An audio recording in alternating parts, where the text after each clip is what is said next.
Olá você ligado em nosso canal, diretamente dos estúdios da Treehouse, aqui onde nós estamos gravando, estamos disponibilizando para você os nossos episódios do nosso Aquipod, cheio de histórias para contar. E você sabe que a Treehouse é uma produtora gigante, completa, de tudo que você precisar para a tua vida pessoal, você que é influenciador ou mesmo para a sua empresa, eles se garantem e você poderá contratá-los a partir de agora, aparecendo para você o QR Code. Fale com a equipe comercial da Treehouse.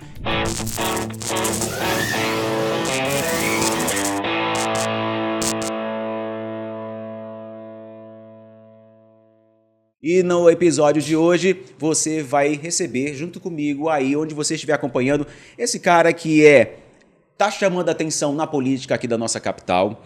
Ele é jovem, é empresário, apaixonado por esportes e, obviamente, como eu já havia falado, ele é vereador aqui em nossa Belém e vem se destacando, principalmente por suas ações públicas, quanto à sua personalidade, que é bastante vibrante. Eu tô falando do vereador André Marta. Seja bem-vindo, meu amigo, aqui no nosso Aquipod. Obrigado, Gino, obrigado. Muito obrigado. Mandar um grande abraço aí para todo mundo que tá nos assistindo.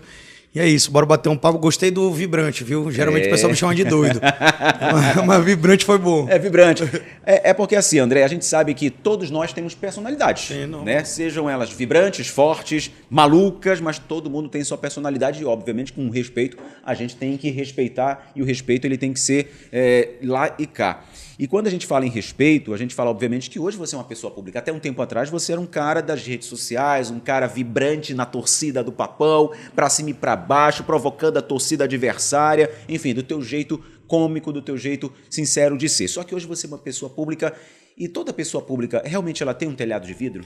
Na verdade, eu acho que toda pessoa pública ela é o próprio vidro. Ela é a própria vidraça, né? Antes, coisas que eu fazia no meu Instagram, que eu era super celebrado pelas pessoas.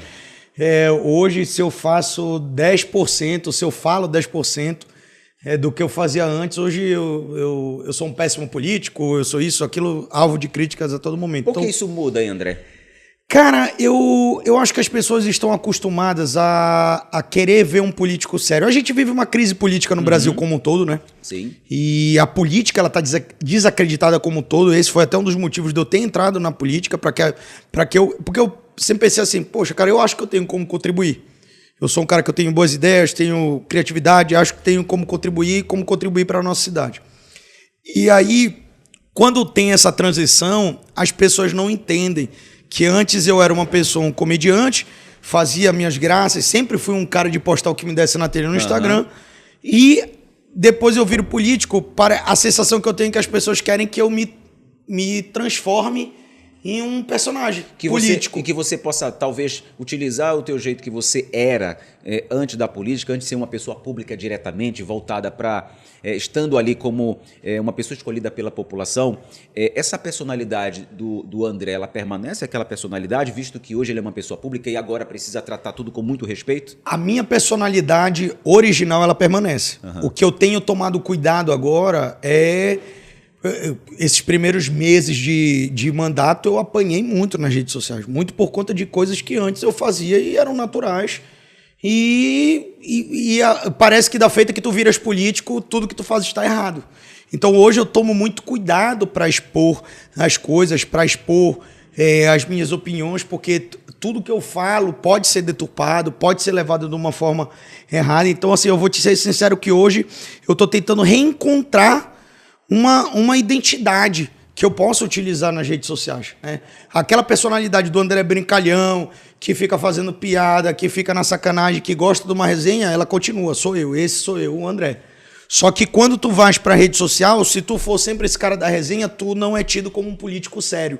E aí tu é alvo de crítica e qualquer coisa que tu faça na rede social, tu passa a descredibilizar todo o teu trabalho. Ou seja, você vê que a política, no momento que você se torna um político, ou se torna uma pessoa eleita pelo povo, você não pode se banalizar. Exato. Ou seja, não pode virar um palhaço de circo, porque na verdade você lida com projetos sociais, você Exato. lida com projetos que precisam ser aprovados na Câmara de uma maneira sincera, observar se é necessário aquilo para a população. Muitas coisas que também aparecem como projetos lá, vocês não votam porque não tem nada a ver para o bem-estar e o dia a dia daquela comunidade, né? Daquela população. Para você, como é que você avalia esse teu início então de mandato aí, passando aí um pouco mais de 6 meses? Hoje a gente está completando 10 meses de mandato. eu te digo que eu aprendi muito. Eu tenho dito para todo mundo, eu acho que qualquer pessoa, tu quando começaste na tua profissão, em 10 meses tu não tinha dominado a tua profissão. Não, jamais, até hoje. É toda uma construção, Sim. né? Então eu digo sempre, eu tenho a humildade para dizer que eu estou aprendendo. Eu estou aprendendo a estar político, porque é importante a gente deixar claro que eu não sou político, eu estou político. Qualquer pessoa no mandato eletivo, ela está naquele mandato, ela não é aquilo. Então, durante esses primeiros meses eu aprendi muito, mas graças a Deus eu aprendo rápido. Eu sou um cara que eu erro rápido e conserto rápido. Eu tenho visto que você, não vou dizer que anda, mas você está sempre com grandes políticos que estão no poder há um bom tempo, ou seja, isso acaba servindo de escola para você também? Sim, bastante. Eu aprendo muito com o Joaquim Passarinho, que é meu tio, que é um dos caras que eu recorro muito para me aconselhar. Aprendo muito com o Gustavo Cefé, que é o deputado estadual, nosso parceiro. Aprendo muito com o governador, vendo a forma como ele trabalha, como ele ousa na gestão. E aprendo muito com muitos políticos, inclusive gente da oposição. Aprendo muito com a Marinô, que é vereadora junto comigo, foi vereadora junto com meu tio Joaquim, e é uma mulher que tem uma experiência gigantesca. Então, assim, é importante a gente ter essa humildade de saber que eu tô aprendendo. Eu não tenho medo nenhum de falar isso, que eu não sei ser vereador, eu estou aprendendo a ser vereador.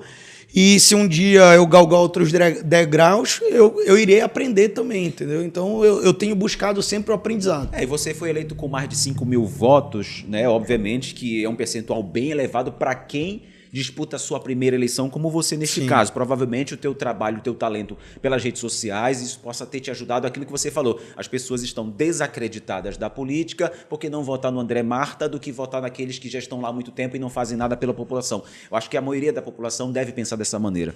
De uma certa maneira eu acho isso legal, mas de uma outra certa maneira eu acho muito ruim. Eu acho que é muito mais importante que as pessoas possam amadurecer de uma maneira de pensar o que é a política, mas o que a política é para você no dia a dia, né? Como um cidadão de bem. Ah, mas olha, o meu problema da rua, tá lá o buraco todo, faltou a pavimentação, de quem eu vou cobrar? Eu vou cobrar do vereador, que eu voltei naquele meu bairro, ou eu vou cobrar diretamente da prefeitura? Mas aí existem verbas para que isso possa ser consertado? Quer dizer, você passa a aprender no dia a dia, porque você não é gestor, mas você está dentro da vereança, dentro da Câmara Municipal, lutando por essa melhoria.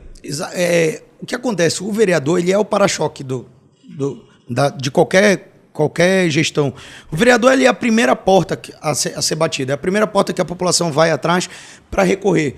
Porque, querendo ou não, a população não consegue chegar no prefeito e é normal. Não tem como um prefeito de qualquer cidade atender toda a população. Sim. Então, o vereador, ele também ele é a voz da população, não só no parlamento, mas ele é a voz da população para chegar com a gestão, para articular. E aí é importante que se diga, e a questão de tapa-buraco e tudo mais, e é uma coisa que eu falava na campanha, vereador não tapa-buraco, vereador não faz asfalto, vereador não bloqueta, mas ele bate na porta de quem faz. E é importante que o vereador tenha noção dessa articulação e da possibilidade dessa articulação. Mas é uma coisa que eu digo para todo mundo. Todo mundo que chega comigo para pedir alguma coisa, eu falo assim, cara, eu não vou te prometer. O que eu posso te garantir é a minha dedicação em ir atrás de resolver o problema. Você vê que, então, um político, um vereador, ele tem que ser muito mais articulador, bater na porta do prefeito, bater na porta do secretário, seja o secretário da Secretaria de Saneamento, de Educação, bater na porta e pedindo ali, pelo menos, olha, preciso resolver esse problema aqui. Quando é que tu pode resolver pra gente? Exato. O vereador, ele tem que ser esse articulador. Ele precisa ser esse articulador, ainda digo mais, pode ser até uma opinião polêmica, muito mais do que o legislador, na minha opinião, hoje, da forma como o Brasil está disposto, o vereador ele precisa ser esse articulador. Por quê? Lei a gente já tem pra caramba. A gente já tem muita lei. O que a gente precisa de execução dessas leis, fiscalização dessas leis e melhorar as leis. Porque a gente tem lei que está em voga desde 91, não sofre uma alteração. Hoje a gente implantou deu entrada num projeto de lei que alterava uma lei de 91 sobre a questão dos espaços ociosos em escolas em época de férias, para que possa ser utilizada a quadra. Em 91 foi uma lei proposta pelo Augusto Rezende, então prefeito, para utilizar as quadras das escolas em época de férias para agremiações carnavalescas, sindicatos e tudo mais, e agora a gente está fazendo uma alteração para que as federações de esporte amador possam utilizá-las também. E você é bem ligado a isso também, né? Sou ligado, adoro esporte. Então, assim, é importante que o vereador entenda, e aí isso não é só em Belém, é em qualquer lugar, ele precisa ser um bom articulador, ele precisa ser uma pessoa que, hoje, qualquer pessoa que chega comigo, com qualquer problemática que seja, eu tenho total humildade de dizer assim, cara, sobre esse assunto, eu não sei te dar resposta agora, mas eu vou entender em qual secretaria tá, vou atrás do secretário, vou perguntar qual é a viabilidade, porque é importante a gente entender que existe viabilidade econômica e viabilidade jurídica. Não é tudo que pode ser feito. Uhum. Não adianta a gente chegar e dizer assim, olha, vereador, tem que resolver isso daqui. Cara, tem viabilidade econômica? Tem viabilidade jurídica? Eu não sei e eu não posso afirmar. Então eu preciso tomar pé da situação, entender a situação, estudar a situação e levar para quem é de competência. Agora, André, você acha que se o candidato, ou mesmo aquele que já está há muito tempo no legislativo, se levasse isso mais ao conhecimento público, ou seja, da maioria da população, não seria mais fácil as pessoas entenderem o que é política e quais são os seus deveres como um legislador e qual o dever da população em cobrar, em saber que está fazendo certo ou errado? Isso seria melhor? Eu creio que sim. Tanto que em todo lugar que eu vou, eu faço questão de pontuar isso, faço questão de colocar, só que infelizmente existem políticos, e aí eu não vou citar ninguém específico, mas existem políticos que talvez não queiram que a população saiba disso. Queiram manter ali os seus votos ali com poucas ações que eles fazem, enfim, falando coisas para a população que elas querem ouvir, porque eu não falo o que as pessoas querem ouvir, eu falo o que eu posso falar e o que eu sei que dá para eu falar. Por isso que todo mundo que chega comigo eu falo, cara, eu não prometo que eu vou resolver, mas eu vou me dedicar para ver até onde eu consigo ir. E várias vezes eu cheguei e falei assim, cara, é o seguinte, eu não consegui resolver esse assunto por causa disso. Eu prefiro 1000 vezes fazer isso, sim, a pessoa sair chateada com não, do que eu ficar enrolando. Como eu já fui enrolado por políticos lá atrás e como a população inteira é enrolada todos os dias por políticos do Brasil inteiro. E a gente tem que parar com isso. O problema não é só aqui, não. Não é, é o Brasil. O Brasil vive uma crise política gigantesca.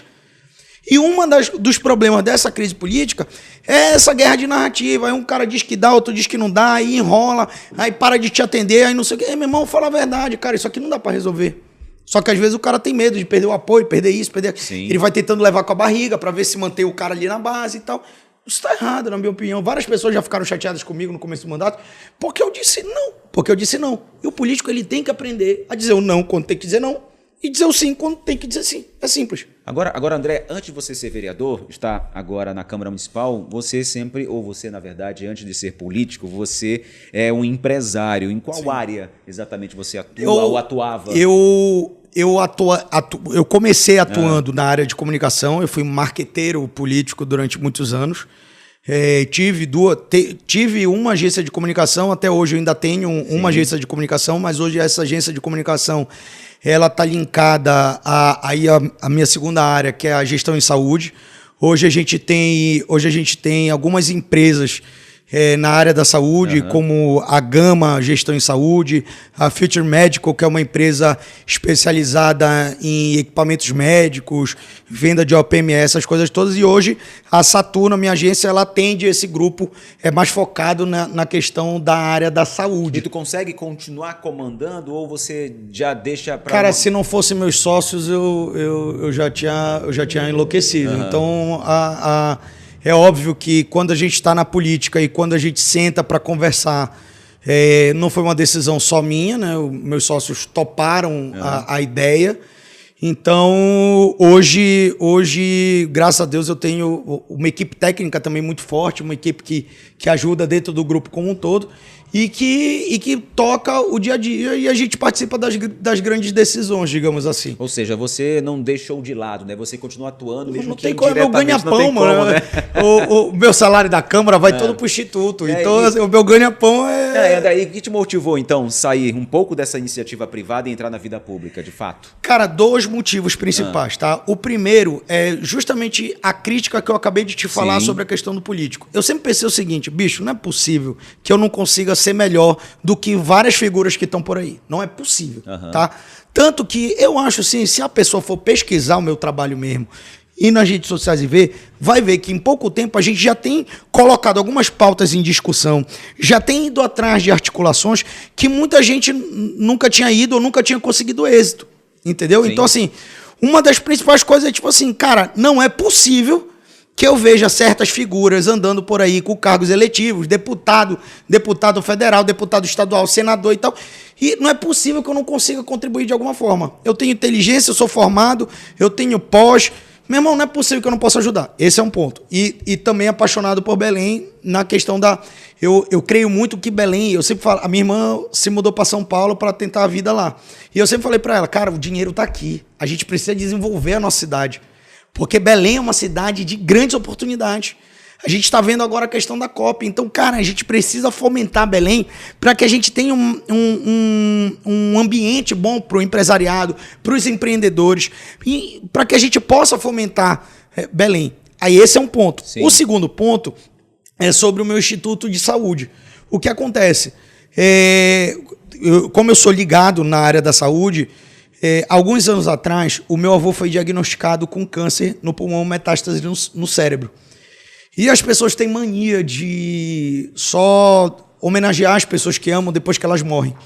Então a minha família decidiu montar um instituto de saúde, que é o Instituto JL, que hoje fica ali na Roberto Camelier, quase esquina da Pariquis, para a gente fazer um trabalho voltado à saúde para as pessoas.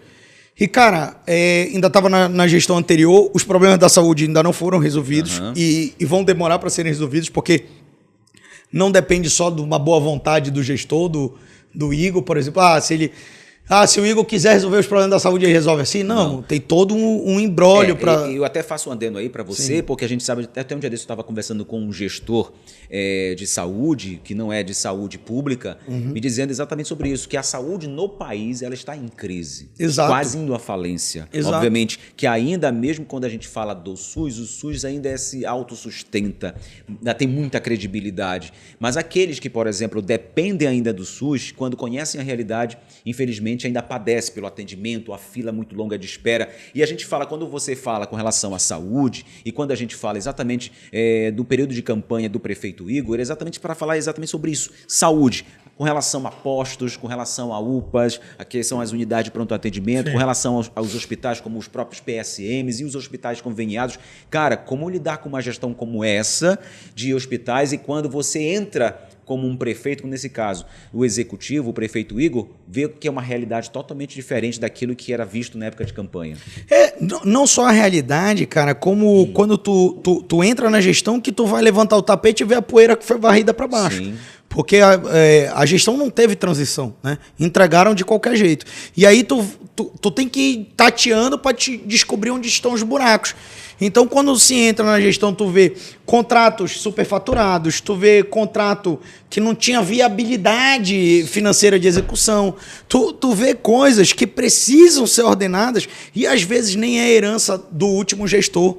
Às vezes é herança de décadas que um gestor passa para o outro. Como eu sempre digo, os gestores eles erram e acertam. Todo mundo erra e acerta. Ninguém só acerta, ninguém só erra.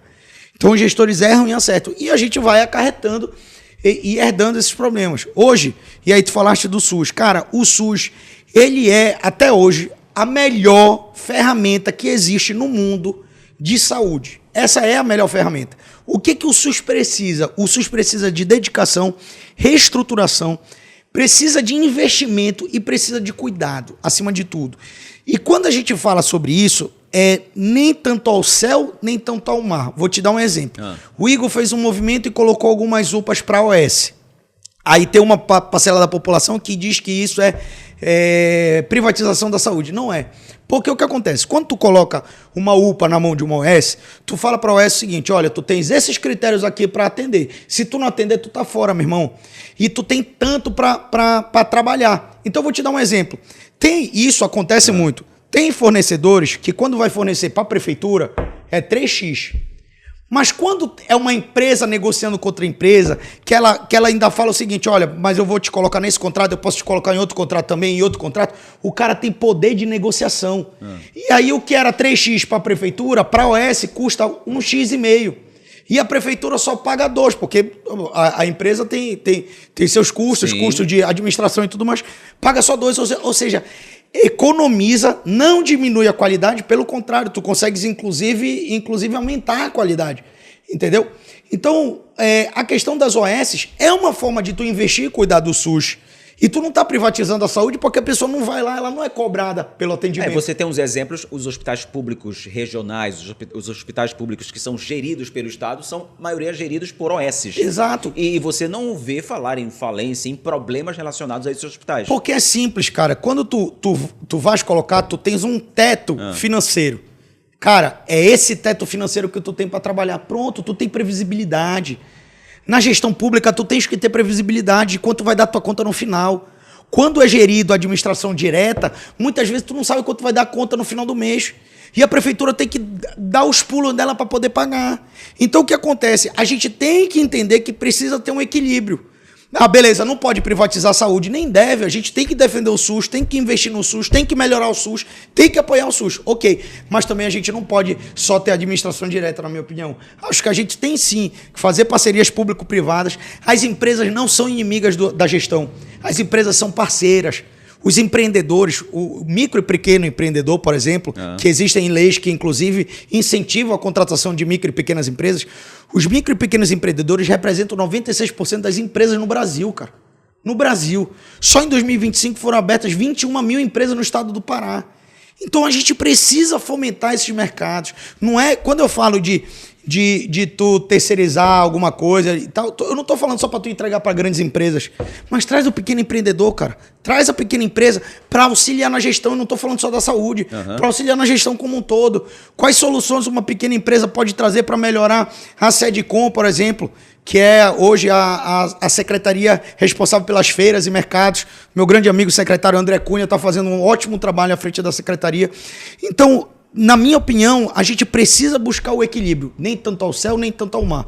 A gente também não pode entregar tudo para a iniciativa privada, não acho que seja essa a solução, mas também a gente não pode ter tudo a administração direta e achar que só os gestores públicos sabem conduzir a gestão. Acho que a sociedade inteira tem que estar na gestão de uma cidade como Belém. Agora, André, como é que é entrar numa Câmara Municipal de Belém, onde ela teve aí, acho que quase 50% da sua renovação na última eleição, e é uma bancada de partidos diversificados, tem a oposição mais extrema-direita, tem também os partidos de esquerda também de mais extrema, que também são oposição à atual gestão. Como é que é liderar a bancada do teu partido, do PSD, em um parlamento tão diverso? Cara, para mim, primeiro que foi uma honra quando me escolheram como líder do partido, porque no meu partido tu tens o Túlio Neves, que, como a gente diz nas eleições, pocou a urna.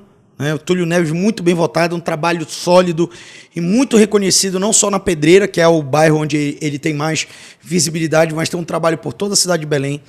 Tu tens a pastora Salete, que tem um trabalho maravilhoso no Jurunas, que foi a pastora Salete dobrou a votação dela. Foi de 3 mil votos para 6.600 votos. E tu tem o pastor Josias Higino, que é uma grande liderança da Assembleia de Deus. É um cara que tem um trabalho maravilhoso, é um cara que toda sessão faz um culto lá na sessão, e é muito bacana o culto. Então, assim, para mim, todos eles são de pelo menos segundo ou terceiro mandato. Para mim, ser escolhido como líder ali foi uma honra muito grande, porque eu tenho muito a aprender com eles, eu pouco tenho a ensinar, eu tenho muito a aprender. Então hoje, na verdade, eu sinto que é muito uma liderança compartilhada. Tudo que a gente senta, a gente decide nós quatro, pensamos nós quatro, definimos nós quatro, entendeu? A gente se chora, ri e comemora, e é tudo junto, é todo mundo pensado junto. Eu sinto que nós somos uma grande equipe. Então, e voltando aí para o início da tua pergunta, cara, entrar numa Câmara renovada é muito bacana. Por quê? Porque tu tens ali, primeiramente, aquele choque entre, que a gente sempre brincou no começo, veteranos e novatos.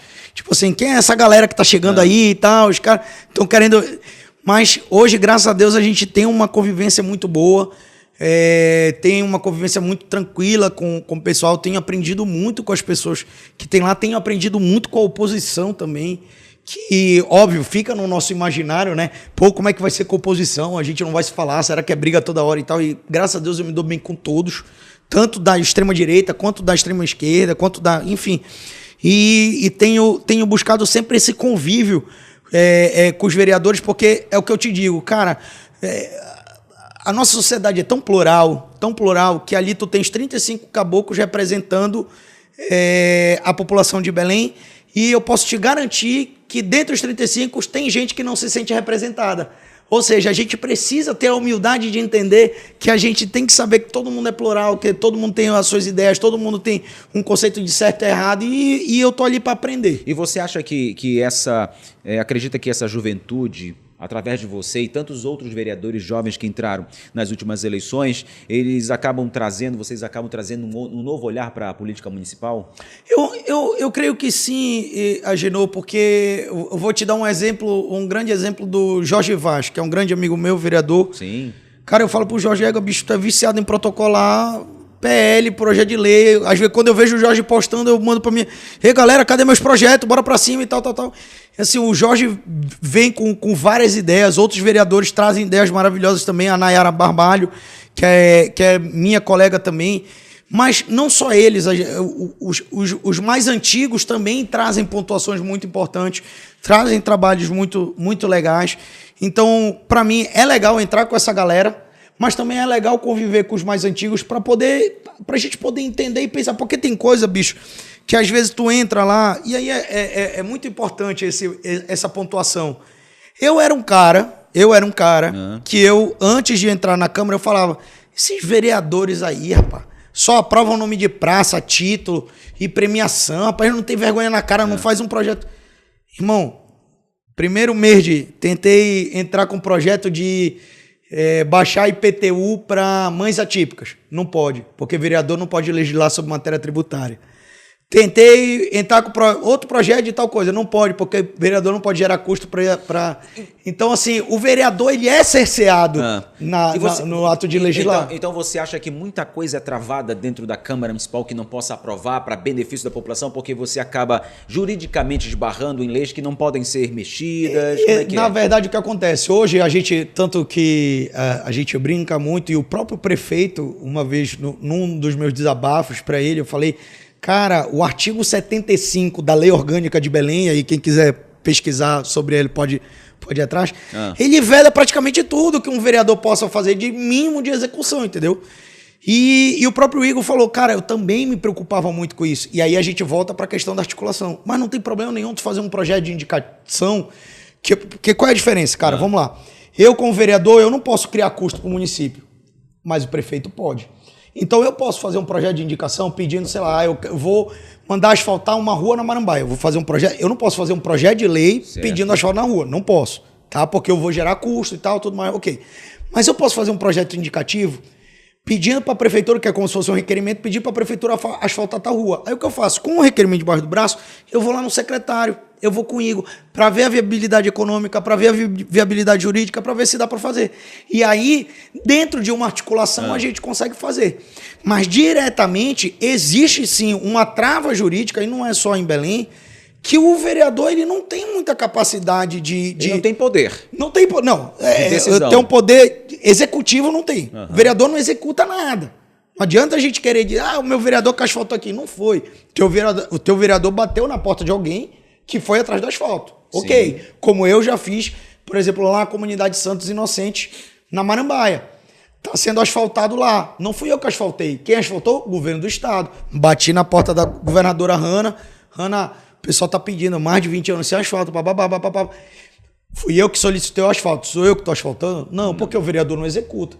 Então isso é uma coisa importante. Mas o vereador intermedia, articula, vai atrás, perturba, enche o saco. Tá entendendo? Sim. Então isso é importante que a população saiba. Isso é muito importante que a população saiba. A gente vê, por exemplo, os vereadores de primeiro mandato, meu irmão, uma galera, a gente... o meu projeto teve que parecer contrário e tal. Por quê? Porque eu gerou custo ou alguma coisa e tal. E a culpa não é da Câmara Municipal de Belém, entendeu? Não é. É a condição do vereador. A condição do vereador é essa. A gente precisa trabalhar na articulação. Agora como é que você vê, André, com relação ao que vem acontecendo na cidade, algo que ao longo dos últimos meses vem gerando polêmica? Por quê? Porque a gente sabe que a população, ao longo das últimas gestões, foi se acomodando e foi deixando as coisas do jeito que iam ficando. Por exemplo, no trânsito você ainda percebe muita gente andando na contramão sobre a calçada sem capacete. E aí a prefeitura não pode fazer mais as blitz, porque aí vem uma enxurrada de críticas pelas redes sociais, porque ao invés de estar prendendo ladrão, estão fazendo blitz, porque estão apreendendo motocicleta de trabalhador. Eu, como opinador público, uma pessoa pública, o que eu digo? Gente, se existem as leis, elas precisam ser cumpridas. Se você está totalmente fora do que se diz com relação à documentação da tua motocicleta, com a tua habilitação. Um dia desse eu vi que o Detran informou que só no Pará nós temos hoje mais de 600 mil habilitações vencidas, ou seja, mais de 600 mil condutores de veículos automotores, motocicleta, carro, caminhão, andando por aí sem habilitação corretamente. E aí quando acontecem essas blitz, as pessoas caem em críticas, porque as coisas estavam assim, deixadas como estavam, ninguém mexe, porque isso vai gerar polêmica, vai gerar... Parece que o Igor não é muito disso, ele vai para exatamente não confrontar as leis, mas colocar em prática a tolerância. O Igor, e a gente viu muito isso na campanha, a gente percebe que a visão dele é que ele se torne um grande zelador pela cidade. Belém precisa de um zelador. Não tinha. Não tinha, de alguém que zele pelas coisas. E a gente tem que entender, e é uma coisa que eu torno a repetir, acho que o Igor está nesse caminho. Tá? A gente tem que parar de pensar na cidade só para a próxima eleição, que é o que a maioria dos políticos fazem. A gente tem que pensar na cidade para 10, 20, 30 anos. Enquanto a nossa população, os nossos políticos ainda pensarem só na próxima eleição, tu nunca vai ter projeto de médio e longo prazo. Ou seja, por que os caras não faziam blitz, não mexiam com flanelinha, não mexiam com essas coisas todas, não botavam ordem na cidade? Porque ele estava preocupado com a reeleição, porque ele estava preocupado em perder apoio político, porque ele estava preocupado em ter a imagem arranhada. Meu amigo, Belém precisa de ordem. Belém precisa de ordem. Tu achas que assim não avançaria, né? Não avança. Vamos lá, vou te dar alguns exemplos aqui. Cara, o iFood, a gente tem lutado pela questão dos pontos de apoio dos entregadores, motoristas, essas coisas todas. Inclusive, o iFood inaugurou agora, ontem. Inaugurou ontem. Ontem mesmo roubaram as redes do ponto de apoio. Então, cara, um negócio feito para os motoristas, feito para os entregadores. Teve entregador, porque tem câmera, que roubou a rede, cara. Então, cara, a gente precisa entender que enquanto sociedade como um todo, não olhar para o próprio umbigo, e aí, como tu falaste das blitz, tinha gente protestando, aí tu ia perguntar pro cara, o cara tava com a CNH vencida. Meu amigo, se você tá com a CNH vencida, você tá errado. Você tá errado, admita que você tá errado e bola para frente. Entendeu? Então, assim, eu tenho visto que eu ia falar o Belém, o Igor tem quisto essa ordem em Belém, aquela questão da retirada dos entulhos que ficavam ocupando vaga de estacionamento, o pessoal botando cadeira. Cara, eu vejo muito isso. Aí o cara quer reclamar do vereador, quer reclamar do prefeito, quer reclamar disso. Agora a Nova Doca, pô. A Nova Doca já tinha ponto de acúmulo de lixo, cara. Que as pessoas estavam jogando lixo já em qualquer lugar. A Doca tá linda, velho. Tu passa na Doca, tu te sente fora de Belém. Tá lindo, tá belíssimo. É um trabalho ousado, magnífico. E os caras não cuidam. Não sei se você tem conhecimento. Um tempo atrás eu estava ouvindo no rádio e lendo também que existe um projeto de lei para criminalizar o trabalho do flanelinha nas ruas. Isso na Câmara lá em Brasília.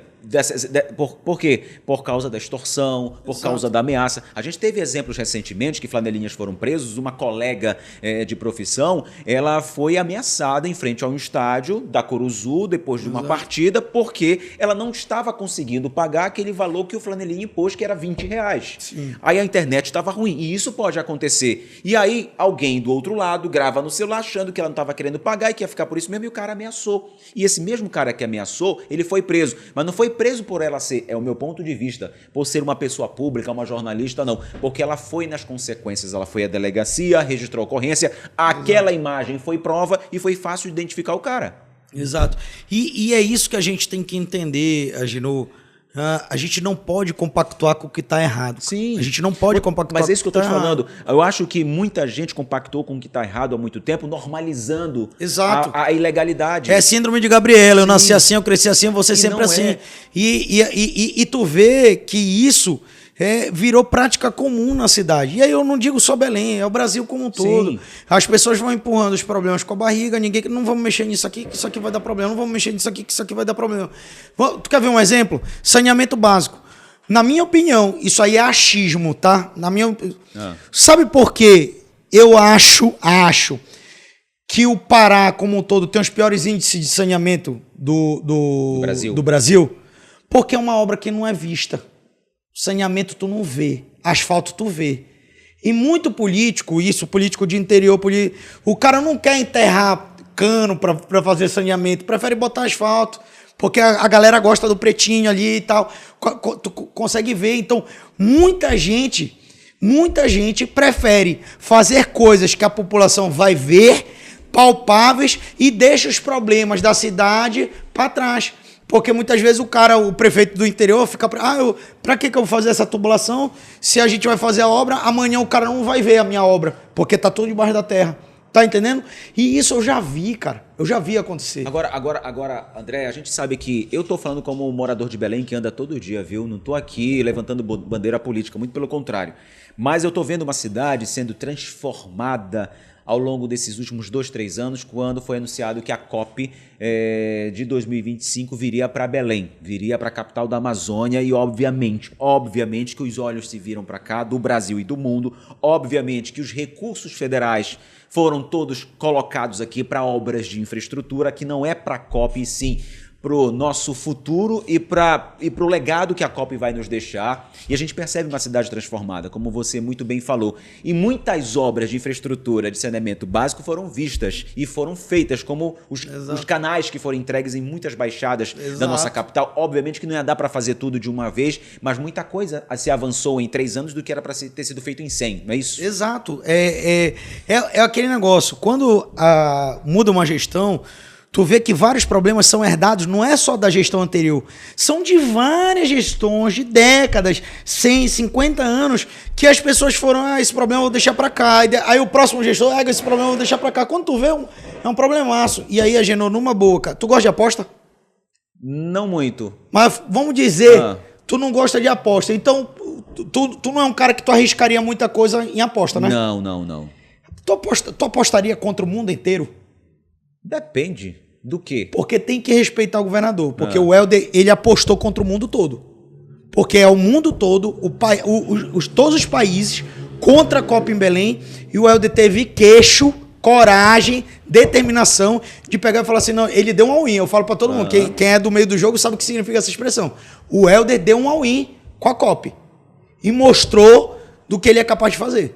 Porque o que está sendo entregue de nova doca, de saneamento, a nova estação de tratamento que há décadas estava parada, e todo esse recurso, e até uma última fala do governador na inauguração, ele falou assim, cara, a gente se aproveitou da COP para trazer investimentos para cá. E tem que respeitar, porque não é qualquer um que teria essa ousadia, essa coragem e essa dedicação que o governador teve. Ele apostou contra o mundo todo. Porque o que teve de país achincalhando Belém, gente, estado daqui do Brasil, pô, São Paulo, Rio, um monte de gente achincalhando a gente, diminuindo a gente daqui de dentro com o complexo de vira-lata, e o governador peitou, meu irmão, ele peitou, não, a COP vai ser aqui, a COP vai ser na floresta e nós vamos conseguir entregar. E toda aquela turma que era contra, que negava, que não ia dar certo, que as obras não seriam entregues, parece que elas sumiram ao longo dos últimos dias, né? Porque a doca tá linda, o armazém da gastronomia tá muito top, o Porto Futuro tá sensacional, o Museu da Amazônia. Os canais Leal Martins, canal da Gentil, da Cipriano Santos e tantos outros canais entregues. A nova estação de tratamento, o canal o canal da Gentil no Guamá, que a gente participou da inauguração. Então, assim, cara, não tem o que falar. Não tem o que falar. Entendeu? O Helder mostrou, não só o Helder como a Hanna, porque aí é importante pontuar a questão da Hanna, porque a Hanna sempre foi uma pessoa responsável por todo o planejamento. A Hanna sempre foi... ninguém faz as coisas sozinho. O Helder, ele é um gênio, tá? Na minha opinião, em questão de gestão e tudo mais, mas ele também sempre teve o planejamento, a dedicação, o olhar cauteloso da Hanna para que as coisas fossem bem executadas e para que tivesse viabilidade. Agora, André, não lembro, eu acredito que esse ano Belém vai bater, eu ainda não vi ninguém falando sobre isso, mas é apenas um achismo também. Sim. Mas Belém vai bater esse ano o recorde em arrecadação no turismo por nunca na vida, nunca na história da cidade, Belém vai bater o recorde em arrecadação esse ano pela quantidade de turistas que estarão circulando ao longo desses últimos meses até a COP aqui em nossa capital. E a gente sabe que um legado vai ficar. Eu acredito que a partir desse momento da COP, sendo aqui em Belém, ao longo dos próximos anos, Belém vai continuar tendo e sendo uma rota turística. Isso faz com que Belém continue com esse fluxo de renda e podendo melhorar sua arrecadação e investir ainda mais na qualidade de vida e na infraestrutura, não é isso? E assim, e corroborando com o que tu estás falando, é importante que o poder público, e a gente tem visto isso tanto no governo do estado quanto da prefeitura, é importante que o poder público tente cada vez mais criar esse ecossistema, porque, na minha opinião, o maior legado da COP é a gente ter uma nova matriz econômica, que é o turismo. A gente sempre teve o turismo religioso, o turismo de negócio e tal, mas a gente precisava fomentar mais o turismo, porque é o que eu digo, Belém precisa aumentar a arrecadação, mas Belém não pode sobrecarregar de imposto e taxa os cidadãos que aqui estão. Então, o que eu sempre defendo? A gente precisa trazer capital de fora para entrar no nosso capital circulante e a gente conseguir arrecadar mais. Como é que faz isso? Turismo. Então, na minha opinião, essa indústria que é o turismo, ela se Deus quiser, vai ser só o pontapé inicial, a COP vai ser só o pontapé inicial. A gente tem visto os próprios cidadãos de Belém turistando nos novos pontos turísticos, que estão lindos. Sim. Tem um Parque da Cidade também, que a gente acabou não citando, mas que foi um negócio surreal, que nunca foi o Nelson Chaves, que é o idealizador. Ele tenta fazer o Parque da Cidade desde a década de 80. Desde a década de 80, isso. Cara. Ele foi vereador junto com meu tio Joaquim Passarinho. Desde a década de 80 ele tenta. Já se pensava que era um sonho impossível, tá aí. O Parque da Cidade feito, pronto para a população, vai receber autoridades do mundo todo e não perde para local nenhum do Brasil. Isso é verdade. Nem de fora. Qualidade de entrega, qualidade de tudo. Então, assim, a ideia, cara, é que o turismo se fortaleça cada vez mais e a gente precisa, enquanto poder público, incentivar isso. Não sei, há quantos anos esperávamos uma reforma no aeroporto internacional de Belém? Quantos anos? E o aeroporto tá lindo, vai ser entregue também agora já entre o Sírio e a COP. Eu digo assim, como entusiasta da nossa capital, minha gente, a gente tem que valorizar a nossa cidade, valorizar aqueles que estão aqui. Para você ter uma ideia, não é em qualquer lugar do Brasil que a rede de hotéis Vila Galé chega, viu? Eu conheço a rede portuguesa, já tive a oportunidade de, pelo Nordeste do Brasil, estar hospedado nos resorts Vila Galé, onde eles mantêm... Ele é chique. E assim, onde eles mantêm um padrão em atendimento, em qualidade. E detalhe, investindo na mão de obra local. Se tem um Vila Galé em Touros, lá no interior do Rio Grande do Norte, por exemplo, próximo à capital Natal, são pessoas daquela localidade de Touros. Se você tem lá no Cumbuco, se você tem em Recife, todos esses são pessoas também que estarão trabalhando. E não foi diferente em Belém. Exato. São pessoas, a mão de obra contratadas e treinadas por aqui. E quando é que nós teríamos um Vila Galé? Beira-Rio. O Vila Galé sempre foi beira-mar. Em outras cidades, como Rio de Janeiro ou São Paulo, tem os hotéis executivos, mas pela primeira vez em Belém, um hotel beira-mar. Isso nunca foi feito na história. A gente tem que valorizar isso com a mão de obra local. E outra, onde no Brasil você vai encontrar uma bandeira Tivoli, que é uma bandeira italiana também? Sim. Belém tem agora. É rota turística. E é importante que a gente entenda que é que nem no shopping não tem as lojas âncora. Sim. Então é óbvio que o turista, quando ele vê uma marca como essa, Vila Galé, Tivoli, já fala, opa, não é qualquer cidade. Exatamente. Dá pra gente ir pra lá. Sim. Porque, querendo ou não, existe o preconceito, não tem jeito. Então vamos lá, o cara vai pesquisar sobre turismo na Amazônia. Aí ele vai ver um local onde tem Vila Galé, tem Tivoli, tem essas coisas todas. Ele vai, opa, aqui é o lugar. O cara tá lá na Europa, tá acostumado com essas bandeiras. Então, ele tem uma certa segurança. É uma espécie de âncora. Então, bota a gente na rota turística. E, assim, na minha opinião, Belém só tem a crescer. Eu estou muito entusiasmado. Entusiasmado com a COP. Estou muito entusiasmado com o que vem por aí. Acho que o legado já está sendo visto. Sim. E eu mais cedo falei sobre a questão do asfalto lá na São dos Inocentes. É com verba da COP. Então, o asfalto por todo o Pará que chegou lá e o Macron não vai andar por lá. Os turistas ingleses, franceses não vão andar por lá. O Trump, se vier, também não vai andar por lá. O Trump não vai andar por lá. Quem vai andar por lá? A população que mora lá, que estava com o pé na lama e agora não vai mais estar. E eu tenho certeza que quando você entrevistar um cidadão de Belém, acho que a maioria é positivo com relação à COP sendo realizada no nosso capital, onde as pessoas estão acompanhando a transformação. Cara, eu estou tão feliz em andar em algumas avenidas, como aqui na Marquês, onde nós estamos, na Duque de Caxias, Almirante Barroso, Júlio César, tudo com sinalização nova, tanto asfáltica quanto também luminosa. Cara, isso é o legado que a COP está nos deixando para nossa capital. É a tal da zeladoria, que a gente não tinha em Belém. Belém está sendo bem cuidada. E por favor, quando você vê uma lixeira nova, não quebra lá, viu? Pelo amor de Deus. Pelo contrário, nem joga o lixo no chão. Vamos zelar. Eu trabalho muito. Eu digo assim, sou um cara que trabalho muito, dou muito duro com o meu trabalho, com a minha profissão, e tem uma coisa em casa que eu digo todos os dias quando eu vejo algo de errado, é assim, vamos zelar pelo que a gente tem. Então a gente tem que zelar pelo que nós temos, porque isso dura mais e é menos recurso para comprar novamente aquilo que foi quebrado, depredado, infelizmente, por pessoas que são vândalos, né? São vândalos em nossa capital que acabam destruindo. Mal o negócio inaugura, a gente viu no Parque da Cidade. Mal inaugurou, foi entregue, já tinham portas, tampa de vaso e outras coisas quebradas por lá. E é importante que, às vezes, as pessoas que não são vândalos, mas presenciam isso, denunciem. Denuncia. Porque tem gente que, cara, é o bem público, é nosso, é meu, é teu nada. Dinheiro, é meu dinheiro, é teu dinheiro, é dinheiro da... Denuncia, fala pra alguém, bate foto, filma.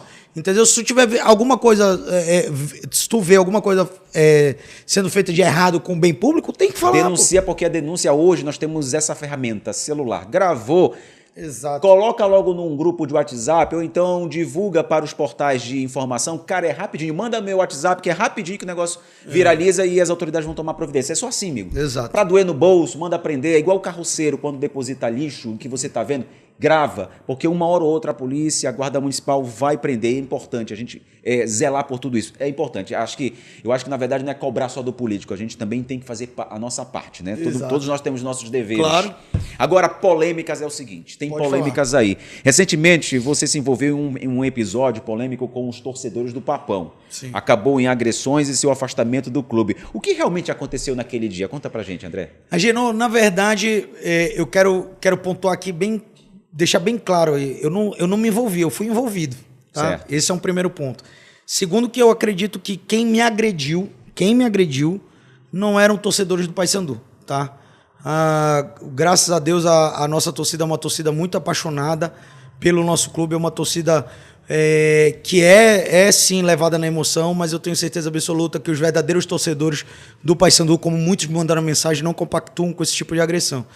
O que eu acho, eu comecei a ter meu nome propalado por aí como se eu tivesse alguma responsabilidade com a atual situação do clube, e eu, sendo apenas um conselheiro, não tenho nenhuma responsabilidade com o que acontece com o clube hoje. Não tenho nenhum poder de decisão, não tenho voz dentro do clube para dizer, olha, isso está errado, não tenho André, espaço para isso. O que está acontecendo com o Paysandu hoje, visto que acreditava-se que com uma nova gestão o Paysandu poderia ir muito além na temporada? No meio do caminho talvez possa ter errado nas contratações, um clube que vem com uma dívida milionária das gestões anteriores e da gestão anterior, e infelizmente a atual gestão não levou isso à frente, mas o torcedor ele entende que esse é o problema do Paysandu hoje ou é a falta de gestão? Como conselheiro. Eu vou te pontuar, vamos, a gente estava falando de política, né? Uhum. Vamos fazer uma comparação do Paysandu com a cidade de Belém, tá? Eu sou o vereador de Belém. Eu vou resolver todos os problemas de Belém? Não. Não vou. O Igor vai resolver todos os problemas de Belém? Não vai. Então a gente tem que entender que dentro de um clube, assim como uma cidade, num aspecto menor, digamos assim, é a mesma coisa. Tu herda problemas não só da gestão imediatamente anterior. Tu herda problema de gestões de 111 anos atrás. Não só no Paysandu, no Remo é a mesma coisa. Entendeu? As contas dos clubes nunca fecharam e nunca vão fechar, a não ser que a gente entenda que não, tem que discutir SAF, tem que discutir aquilo. Hoje, fazer futebol no Pará é caro. Já é caro normalmente. A gente vê que as cifras do futebol são altíssimas. Mas, por exemplo, um jogador que aceita 80 mil reais para ir para o Água Santa, jogar em São Paulo, ele vai jogar contra o Palmeiras, contra o Santos, contra o São Paulo, ele vai ter visibilidade. Esse mesmo jogador para vir para Paysandu, para Remo, quer vir por 120, 130 mil. Então, tu tem várias coisas que tu precisas olhar para dentro de um clube e entender que tu tá herdando vários problemas. E aí, aquela mesma discussão que a gente estava tendo antes. Um gestor lá atrás disse, esse problema eu não vou mexer agora. Aí botou aqui. Aí o outro botou aqui. Aí, cara, isso vai combinando e vai acumulando em vários problemas. E aí, na minha opinião, hoje o Paysandu, ele tem um problema herdado de várias gestões, não só de uma gestão, e não só da Novos Rumos, tá? Que aí o pessoal costuma falar novos rumos, que começa ali com o Van Dijk, mas o Paysandu herda problemas desde... Mas você acha que ano que vem vai ser pior? E visto que esse ano foi um naufrágio do que se imaginava para o Paysandu entre Campeonato Paraense, Copa Norte, Copa do Brasil e Brasileiro? Com certeza absoluta não vai ser um ano fácil. Que vai ser um ano pior em questão de situação, óbvio que vai, porque a gente vai para a Série C. Tu deixa de ter Tu não acredita mais que o Paysandu permaneça na Série B esse ano? Cara, a esperança é a última que morre, né? A esperança é a última que morre. Mas tem 94% de chance de cair. Eu sempre digo que o Paysandu, ele nunca foi fácil pra gente, nunca foi fácil. Mas a gente tem que dar a César o que é de César. A realidade que está imposta hoje é que provavelmente o Paysandu vai descer para a Série C. Agora você se arrepende profundamente de ter se envolvido com o Paysandu enquanto pessoa pública hoje? Não me arrependo jamais. O André Marta, torcedor, conselheiro... Não me arrependo. Te explicar uma coisa, Gino, o Paysandu é uma paixão, é um vício, como a gente fala, é uma cachaça. Entendeu? Então, assim, eu não me arrependo, nunca vou me arrepender de me envolver com o Paysandu. O que eu fiquei bastante chateado no dia é que eu acho que as cobranças em cima de mim foram exageradas, foram inflamadas por pessoas que utilizaram meu nome sem ter porquê, falaram da minha mulher, falaram, sabe, de coisas... Envolveram tua vida pessoal. Envolveram minha vida pessoal num negócio que não tem nada a ver com o clube. Tu tá entendendo? E assim, de forma vil... foi o que fizeram comigo, na minha opinião, foi uma canalice, tá? Foi uma canalice. E aí o que acontece? Quando aquele fato ali acontece, da agressão e tal, é óbvio, é o que eu falo pra todo mundo. Cara, vai tu ir pro meio de uns 30 caboclos gritando, vai morrer, com teu pai de 60 anos na tua frente, tu preocupado com a integridade física tua e dele, e... Quem é que vai ficar sereno numa situação dessa? Ninguém fica. Então, eu fiquei chateado, fiquei muito, muito revoltado com a situação, postei o vídeo, postei uma fala dizendo que eu ia me afastar do clube e politicamente, até então, estou afastado do clube. Isso não significa... E aí, mandando um recado para os meus amigos gemistas mandando mensagem. E André, vem pro Bainão e tal, não sei o que. Eu falo, calma, eu não bati a cabeça. Tô só com raiva, mas eu ainda sou Paysandu, ainda vou continuar ajudando os esportes olímpicos como eu ajudo, como meu pai ajuda. Vou continuar ajudando as torcidas, que eu sou apoiador da BAC, da Banda Alma Celeste, da Força Jovem. Então, assim... Eu só não quero me envolver politicamente no clube, porque eu acho que, se for para me envolver politicamente, eu tenho que ter voz. Se eu não tenho voz, meu amigo, não adianta tu me responsabilizar de uma coisa, uma responsabilidade que não é minha. Você é um torcedor que tem condições e pode contribuir até com a base do clube. Eu recentemente vi também uma outra polêmica envolvendo o seu nome, porque inclusive meu filho joga num time que não é Remo, Paysandu e nem Tuna, é um time de assessoria esportiva que hoje se tornou um time de futebol, e eu levei ele pra lá porque eu queria ver o menino jogando. Sim. E ele tá jogando. Porque legal. A gente sabe que pra tu disputar e participar do Sub-7, Sub-8, Sub-9 e assim vai das categorias, não é fácil você chegar, ainda mais no futsal. E aí eu vi que houve uma polêmica com o teu nome, porque... Em um dos uniformes dessa categoria, eu acho que é Sub-7, Sub-8, ou a categoria básica, estava lá André Marta como patrocinador, estampado daquele uniforme, né? Ou seja, você patrocinou a compra daquele uniforme. É isso. Por que envolver o teu nome como se você quisesse se favorecer dentro do clube utilizando o teu nome no patrocínio? É irresponsabilidade da oposição, na minha opinião. Porque assim, como eu te digo, ser opositor é salutar. É importante oposição em qualquer lugar. Como eu te disse, minha relação com a oposição na Câmara é muito boa. A gente diverge nos espectros políticos, diverge em opinião. Tem muita coisa que a gente vota separado, a gente discute, a gente debate, mas um é responsável e leal com o outro. Leal no sentido de respeito. O que não está se tendo dentro do Paysandu e nesses caras que se dizem querer o bem do Paysandu, não está se tendo é respeito. Entendeu? Não está se tendo respeito com a história das pessoas, com as pessoas que se dedicam ao clube, tá? Como muitos deles se dedicam também. E a gente tem que dar a César o que é de César. Tem muita gente na oposição que tem muitos serviços prestados pelo Paysandu há muitos anos. E a gente precisa reconhecer isso. Agora, eu não posso dizer que eu sou mais Paysandu que tu, Agenor. Não existe isso, cara. Uhum. Então, dentro disso, da questão da base, o que acontece? A gente tem um patrocínio válido durante o ano de 2025 para categoria de 7 a 15 anos do futsal, que é R$5.000 por mês. Eu não patrocinei a compra do uniforme, a gente paga R$5.000 por mês lá para base. A gente chama de base porque, para quem não entende, o futsal ele é considerado base. Como não tem futsal adulto, quando a criança evolui, tu deve saber disso, sim, a criança pode evoluir para o campo. Isso. E aí, então não é a base de campo que nós ajudamos. E aí eu sempre falo nós, porque sempre sou eu e meu pai. E aí o que acontece? Cara, existe uma palavra muito conhecida dentro dos clubes que é o tal do abnegado, né? E todo mundo recorre aos abnegados, tanto em Remo quanto em Paysandu. E esses caras sempre chegam e falam assim, pô, ajuda aqui, ajuda ali, ajuda não sei o quê. Até porque não tem verba para essa base. Não existe.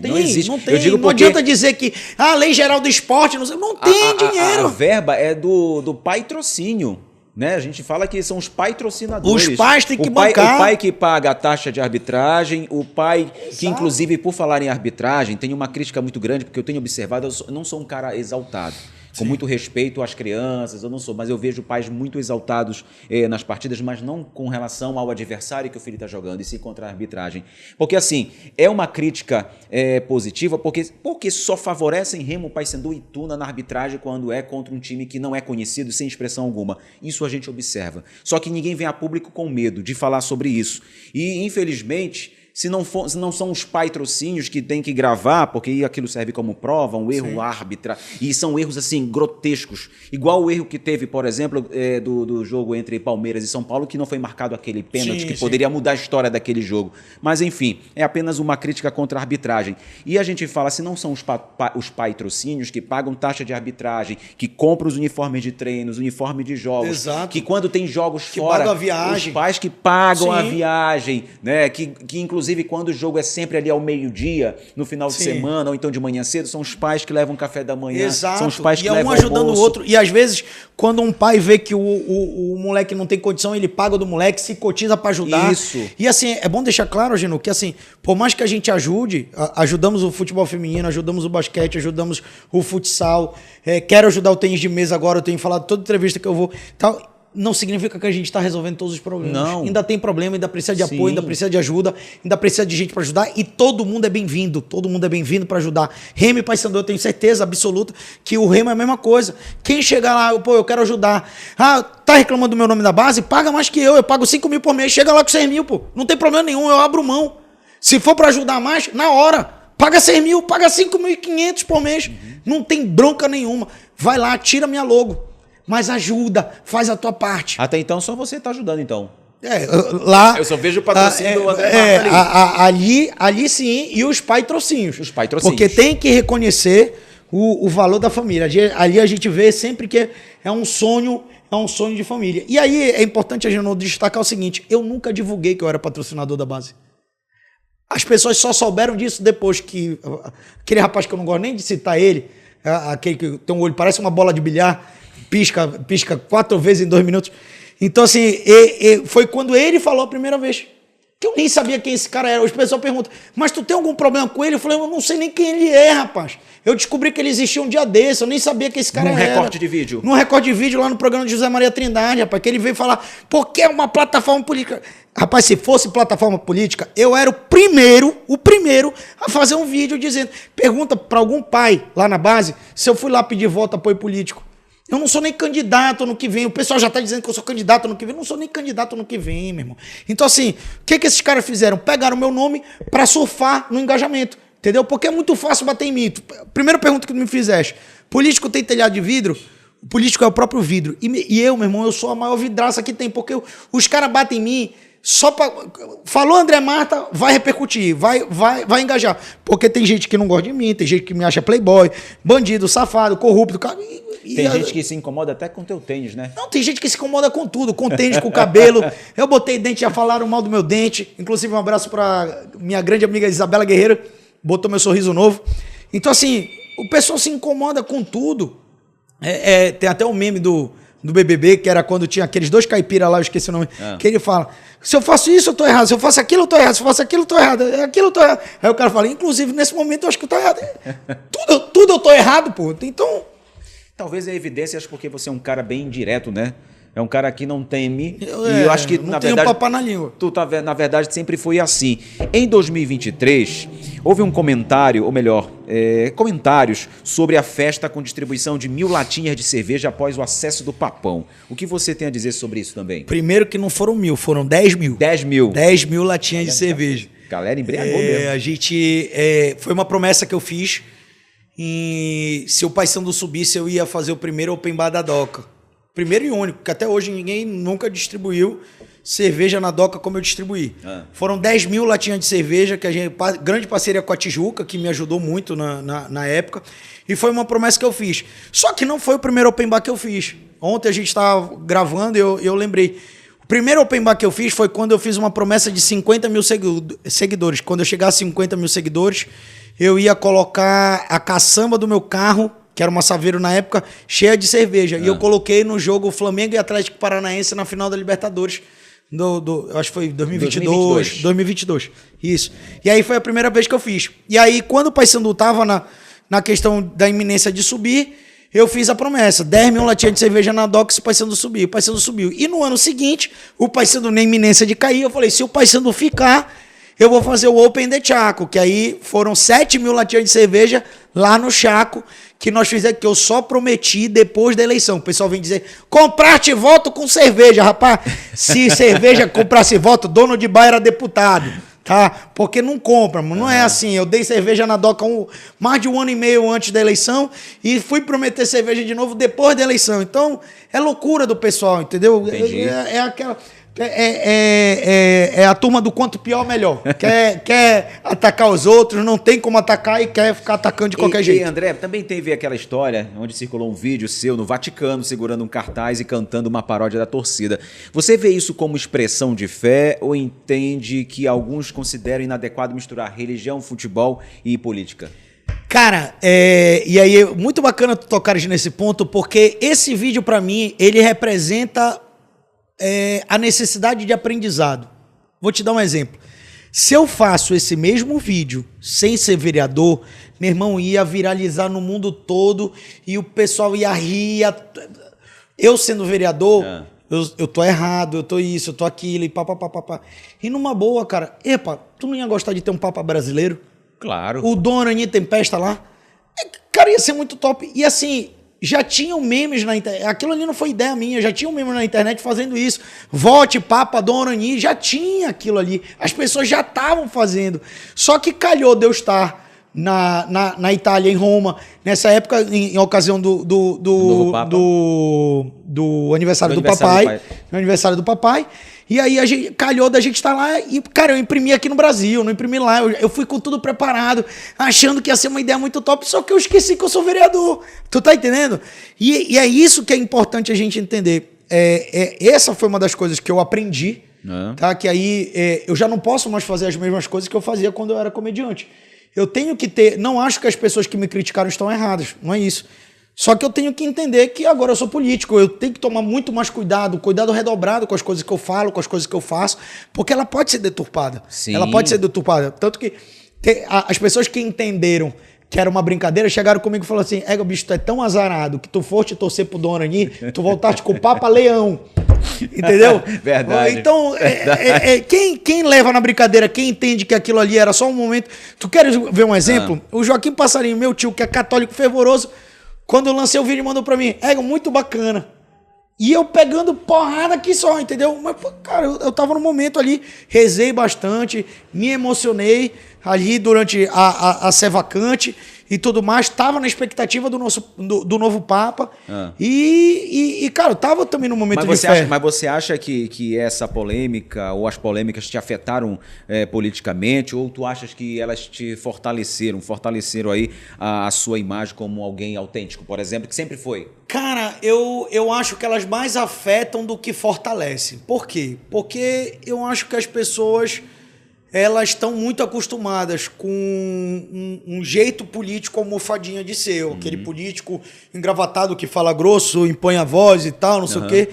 E quando tu vens de uma forma mais autêntica, mostrando uma coisa que, repito, se eu não fosse político, algumas pessoas que me criticaram achariam engraçado, então eu fico meio nessa de, cara, peraí, eu tenho que me reencontrar. Eu não posso mais ser um André comediante, mas eu também não quero virar o político almofadinha. Se chegarem comigo e disserem assim, não, tu tens que ser o político almofadinha. Então, meu irmão, não é aqui meu lugar. Mas existe algo que você talvez mudaria hoje através da tua postura pública depois dessas experiências? Eu tenho mudado. Eu tenho me preocupado muito mais com o que eu posto, tenho me preocupado em tentar mostrar mais um lado da minha seriedade, da minha formação, tá? Porque o que acontece, Agenor, e aí talvez a gente entre num campo que seja uma viagem completa, mas eu queria muito que as pessoas prestassem atenção nisso. Cara, o berço da comédia no teatro grego, a comédia ela é utilizada para corrigir costumes, ridendo castiga mores, onde tu começa a exagerar na comédia pra tu falar do cara que tem o pecado da gula, pra tu falar do cara que fala muito alto, que é um fanfarrão e tudo mais, e tem todo aquele exagero. Na comédia grega é assim que vem. Então a comédia durante muito tempo ela é a melhor forma de expressão, de crítica social, de tu apontar alguma coisa, e durante muito tempo eu fiz isso. Quando eu era só comediante, querendo ou não, eu era um coach às avessas, um coach econômico às avessas, porque eu cansava de ver gente no TikTok dizendo assim, se você ganha R$2.500 por mês, 30% do seu salário você tem que usar para tal coisa, 10% para isso. Como, meu irmão? Se às vezes o cara que ganha R$2.500 por mês, ele tem um custo de vida de R$4.000 e a culpa não é dele, a culpa é de tudo que ele precisa arcar com a família dele. Então não existe esse negócio desses coaches que querem pintar que é muito fácil se estruturar financeiramente, porque não é. Entendeu? Então a minha ideia sempre foi essa. E aí quando a gente vem para a política, eu não sou comediante, eu sou o palhaço, né? Então o cara olha muito como palhaço, como aquele cara exagerado, como aquele cara bobo. E na verdade, a comédia, na minha opinião, a comédia, o cara que sabe fazer comédia, eu não tô dizendo que eu sei fazer comédia, tá? Mas o cara que sabe fazer comédia, geralmente ele é um cara muito inteligente. É um cara que sabe o que ele tá fazendo, ele sabe o que ele tá falando, ele sabe o que ele quer, onde ele quer chegar e onde ele tá pontuando as coisas. Só que na política, parece que se tu fazes dessa forma, tu é só o palhaço, o bobo da corte. Então, eu sou um cara formado, eu tenho pós-graduação em gestão de saúde, pelo Sírio-Libanês, inclusive, em São Paulo. Eu sou um cara estudado, leio muito, e desde moleque sou escritor, tenho livro publicado, mas como as pessoas me resumem a questão da comédia, dessa forma pejorativa, não da forma como eu gostaria que elas vissem, aí eu só sou o bobo, tu tá entendendo? Então, por exemplo, essa parte da gente vir num podcast, vir falar mais sério, também faz parte de poder mostrar, cara, deixa eu falar uma coisa. Eu tô aqui conversando com o único André. Sim, exato, entendeu? Da comédia ao cara público. Exato, e assim, eu queria poder ter a liberdade de mostrar essas facetas dessa forma. Por exemplo, eu tava mostrando antes, né, de vir pra cá, eu tava mostrando, olha, eu tô fazendo meu botox aqui na Tayara e tal. Tem gente que não tem coragem de postar isso, mas é o meu jeito, meu irmão. Mas eu tenho coragem, porque eu digo assim, pros homens, os homens têm que se cuidar. Claro. Os homens têm que se cuidar, né, porque a gente preserva aquilo que pode ficar, né? Exato. Muito antes, a gente deixa pra depois. Então assim, usar botox, melhorar o sorriso, pintar o cabelo, nada disso eu faço, tá? Não pinto o cabelo. No ajeito o sorriso, né? Sorriso, né? Agora, André, como é que foi que a sua família viu e reagiu à sua decisão de entrar na política, visto que, poxa, o André é um empresário, o André é o cara da comédia, o André é o cara torcedor, agora o cara resolveu entrar na política? Cara, pelo lado paterno, o meu pai ficou com muito receio, principalmente por conta de todas as questões que a gente sabe da exposição e tudo mais. Pelo lado paterno, meu pai ficou com muito receio. Pelo lado materno, nem tanto, porque o meu lado materno é a família Passarinho. Certo. Então, vem desde o meu tio-avô Jarbas Passarinho, passou pro tio Ronaldo Passarinho, passou pro Joaquim Passarinho. Então, assim, eu sempre convivi com eles, sempre vi a questão política, a importância da política, a respeitabilidade que esses caras têm, Porque se tu fores ver hoje, não tem uma pessoa para falar mal do Joaquim. O Joaquim tem um nível de respeitabilidade não só no Pará, mas no Brasil como um todo. E mesmo sendo um cara de oposição ao atual governo Lula, né? Exato. E é um cara que tu vais em Brasília, cara. O Joaquim, ele é super respeitado. Ele é presidente da Frente Parlamentar do Empreendedorismo. É um cara que eu admiro muito, tenho aprendido muito com ele. É um cara que puxa minha orelha. Quando ele vem, fizeste merda. Não sei o que, vem falar comigo. Então, assim, pelo lado materno, foi a minha mãe... me incentivou bastante, falou, vai filho e tal. Para mim é uma honra que tenha ido para ti o legado da família, digamos assim, da política. E não um legado, entende? Não um legado da família no sentido da gente ter um clã político, não é isso. Até porque o tio Java já morreu, o tio Ronaldo está aposentado. Então, de político na família só tem eu e o Joaquim. E assim, eu tenho a minha certa independência. O Joaquim é meu líder político, mas... eu sou base do Igor, eu sou base do Helder, ele é oposição, mas o Joaquim já mandou emenda para Belém para ajudar na gestão do Igor. O Igor já agradeceu, inclusive. Então, assim, é justamente o que eu falo. Tu és oposição, mas tu tá sempre buscando o bem comum, que é o bem de Belém, é o bem das pessoas, é o bem do estado do Pará. Ou seja, a sua família que é uma família tradicional, como você falou, né, da capital, uma família diretamente ou indiretamente ligada à política, então eles influenciaram de alguma forma você, né, para essa vida pública que você tem hoje. E a gente sabe que a sua rotina é corrida, até aí que pra gente sentar aqui hoje, levamos aí umas 4, 5... 3 adiamentos. 3 adiamentos. Então a gente sabe que a rotina é corrida, né? Como é que você concilia então o teu trabalho na Câmara Municipal, os teus compromissos públicos e o tempo com a família? Agenor, eu sou um cara que eu sou muito desorganizado. Eu, André, sou muito desorganizado. Sou muito desorganizado e indisciplinado. Então, o que eu faço? Eu sempre me cerco de pessoas que têm as qualidades que eu não tenho. Tá? Então, a minha chefe de gabinete, a Hanna, por exemplo, é super organizada. Ela não está aqui. É super organizada, uma pessoa que tem tudo planejado ali. O pessoal que cuida da minha agenda, o Ailton, o Adriano, que são pessoas que estão comigo, eles não são tão organizados, mas me ajudam bastante. Estão até aqui, o Ailton tá aí. Vem cá, filho, vem cá, deixa eu mostrar aqui rapidinho, só para ele me passar o Nelson. Passa aí. Vai. Esse moleque aqui tem me ajudado, a gente até brinca que ele é o filho do vereador, tem me ajudado bastante, volta para lá. Então assim, eu sempre, cara, eu tenho rinite, senão eu fico sem respirar. Então, eu sempre eu crio metodologias. Então, por exemplo, a minha agenda, eu respeito muito a minha agenda. A não ser que aconteça alguma coisa que eu precise mudar a agenda, entendeu? E isso é uma coisa que eu fui aprendendo com o tempo. E aí eu tento deixar um período para ir na comunidade, para ir na Câmara, para ir nas empresas, para ir ao estádio, para ficar com a minha mulher, para ficar com a minha filha. Entendeu? Então eu sempre tento. A minha vida é muito corrida, cara. Eu também não sei como eu lido. Eu sou maluco. Você falou do seu pai e sua mãe. Sim. O que eles te mais ensinaram até hoje? O que tu leva contigo até hoje? Cara, aos teus 32 anos? A minha mãe me ensinou a levar a vida de uma forma leve. Eu quase nunca vi a minha mãe triste. Eu só vi a minha mãe triste, eu acho que na morte da minha avó, da mãe dela e na morte do meu avô. De resto, a minha mãe pode estar passando o perrengue que for, ela pode estar lisa, ela pode estar cheia de dívida.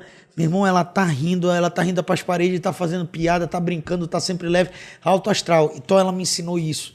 Não importa o caos que aconteça na minha vida, Agenor. Meu amigo, não importa o caos que aconteça na minha vida, tu não vai me tirar do sério, mano. Não vai. Esses caras estão me batendo, me achicalhando, fazendo... Caboclo não vai me tirar do sério, mano. Não vai tirar. Porque, bicho, a gente não sabe a verdade da vida, eu não sei o dia de amanhã, eu não sei nem se eu vou estar vivo amanhã, meu irmão. Eu vou ficar com raiva, eu vou perder minha cabeça. Então a minha mãe me ensinou muito isso, a leveza da vida. A gente levar a vida de forma leve e a gente não se levar tão a sério. Porque tem muita gente que quer ser levado muito a sério. Não sei o que, eu tenho que ser levado... meu irmão, não existe então, isso. Então, esse André que está aqui comigo é o mesmo André que está em casa ou é o André reservado? É o mesmo André que está em casa, meu irmão. Eu sou um cara tranquilo, eu sou um cara de boa, entendeu? E com meu pai, cara, o que eu aprendi muito foi o valor do trabalho.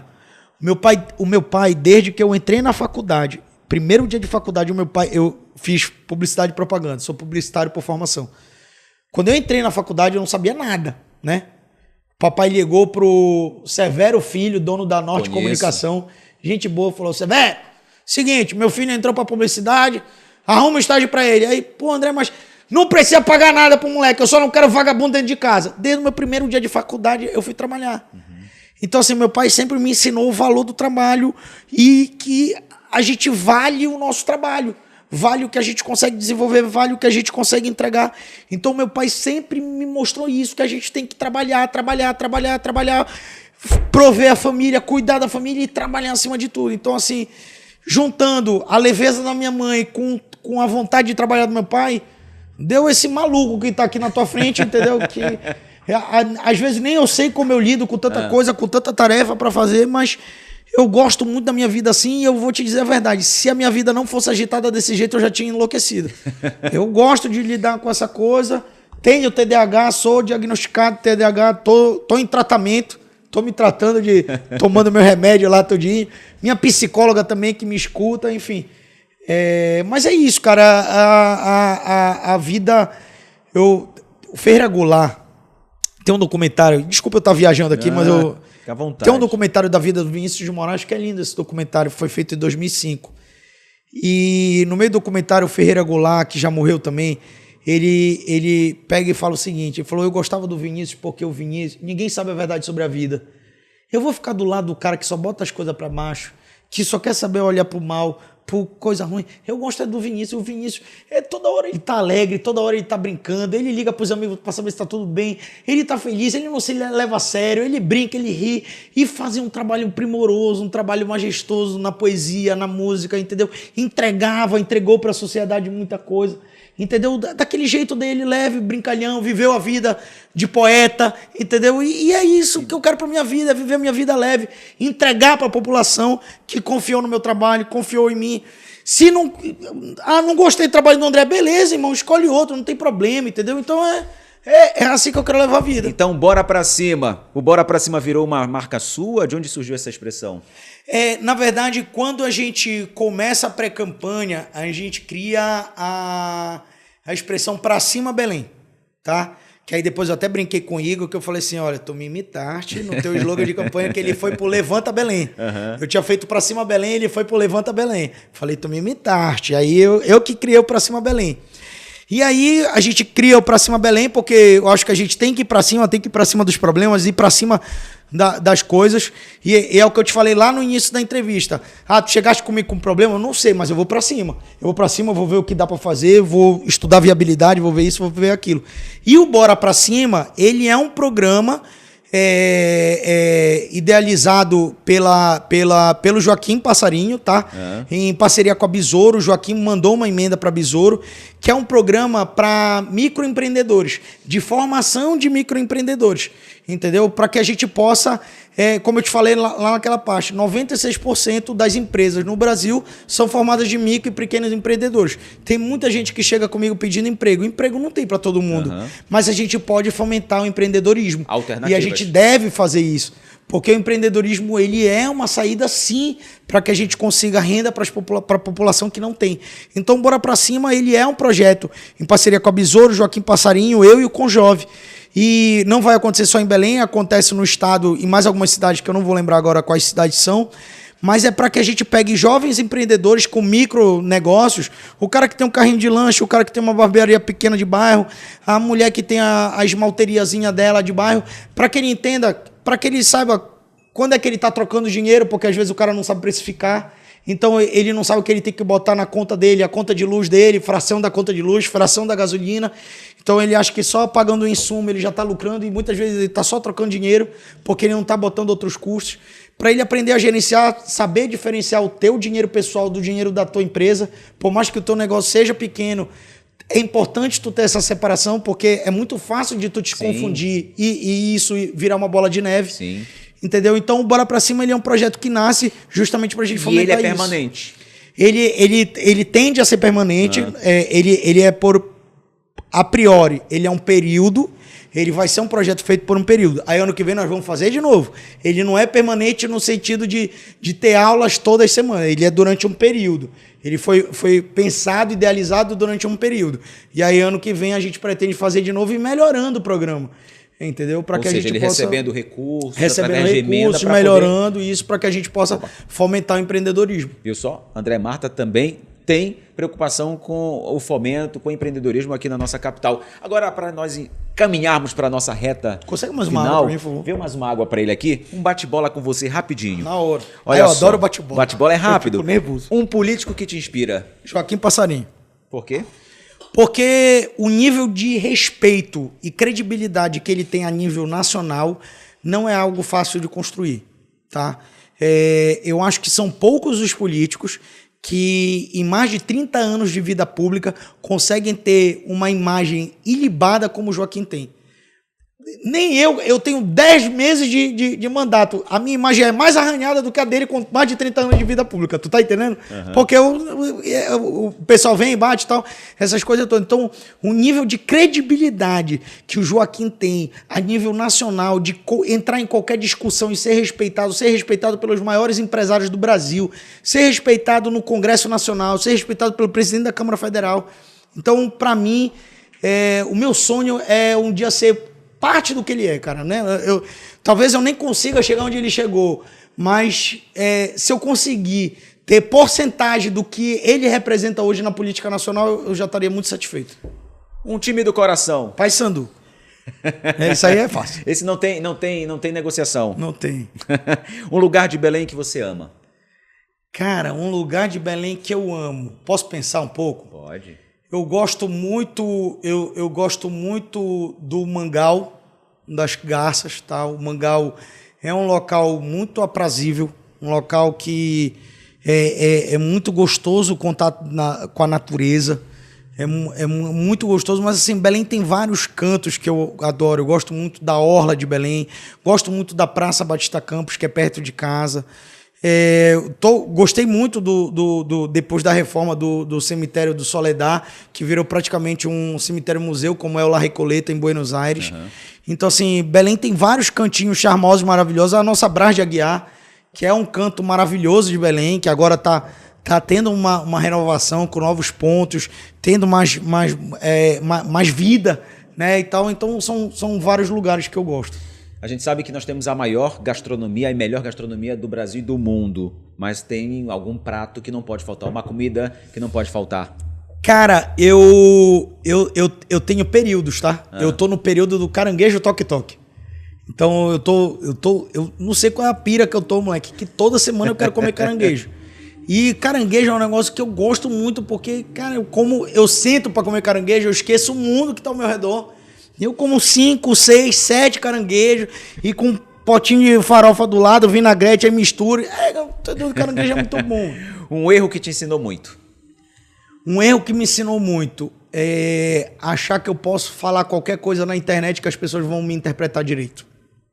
Eu sinto que depois que eu me tornei político, né, eu entendi que a gente não controla a interpretação das pessoas. Então a gente tem que ter muito cuidado com o que a gente fala e da forma que a gente fala, porque às vezes, por mais que tu fale por A mais B, nem sempre tu estás ali para explicar para as pessoas o real entendimento da situação. Uma qualidade que te define? Uma qualidade que me define é saber viver no meio do caos. Eu tenho um vídeo no TikTok que diz assim: se você sabe viver no meio do caos, o mundo vira Disneylândia. Então, eu sou um cara que eu me adapto muito bem ao caos. Quando parece que está tudo desmoronando, eu tenho calma, tenho paciência. E várias vezes na minha vida já passei por provações gigantescas que eu tive que ter calma, paciência, botar a cabeça no lugar e saber o melhor lugar por onde ir.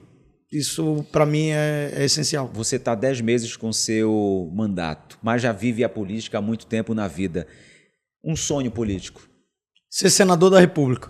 É um sonho? É um sonho grande. Sendo plantado hoje. Quem sabe, né? A gente não sabe o dia de amanhã. Não sei nem se eu vou ser reeleito. Bora ver. Mas é um trabalho. O trabalho ele começa por aqui, né? Sim. Aqui na vereância. Sim. Enfim. Uma palavra que te resume. Uma palavra que me resume. Deixa eu pensar. Tem uma palavra que me resume. Eu acho determinação. Eu sou determinado em tudo que eu quero, cara. Tudo que eu quero. Se tem alguma coisa que eu quero, eu vou atrás, eu vou em cima, eu vou dar meu jeito. eu vou fazer de tudo. Se eu quero alguma coisa, se tiver viabilidade, óbvio, né? Respeitando os outros, eu nunca vou passar por cima de ninguém para conseguir o que eu quero. Mas eu sou um cara muito determinado naquilo que eu almejo. Bora pra cima de que hoje? Hoje eu quero ir pra cima do Botafogo de São Paulo, Paysandu e Botafogo mais tarde, 9h30 da noite. Espero trazer 3 pontos de lá.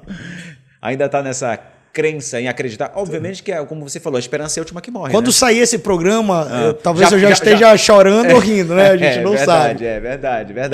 Mas, cara, olha, primeiramente, André, muito obrigado pela honra de estar aqui com a gente. A gente sabe que eu te sua agradeço. vida é corrida. Eu tô te conhecendo hoje, conhecendo um pouco da tua história, um pouco do que a nossa redação trouxe para mim também. Acredito que estava tudo dentro do que a gente poderia tirar de você, porque o Aqui Pode é isso, a gente está aqui para contar a história e ter essa tranquilidade, um bate-papo, como se a gente estivesse num pré-jogo do Paysandu. E ó, por falar em só faltou cerveja aqui. Só faltou cerveja. Só água. Mas só na água, né? Mas aí, André, deixa eu falar uma coisa, cara.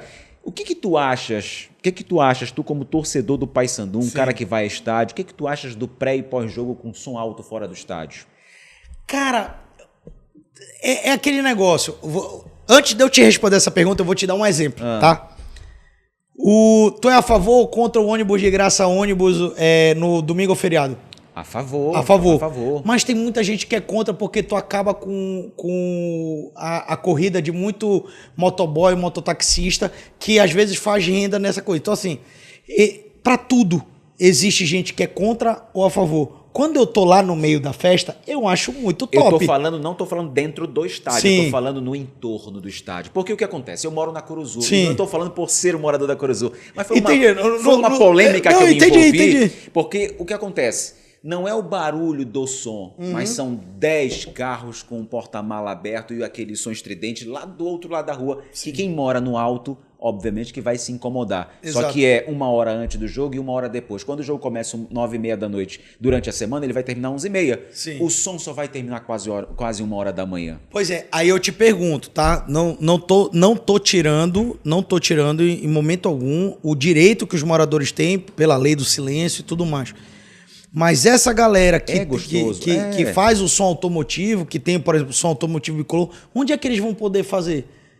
Tu tá entendendo? Sim. Então, assim, é claro que nem tanto ao céu, nem tanto ao mar. Sou contra de respeitar a lei do silêncio, ok.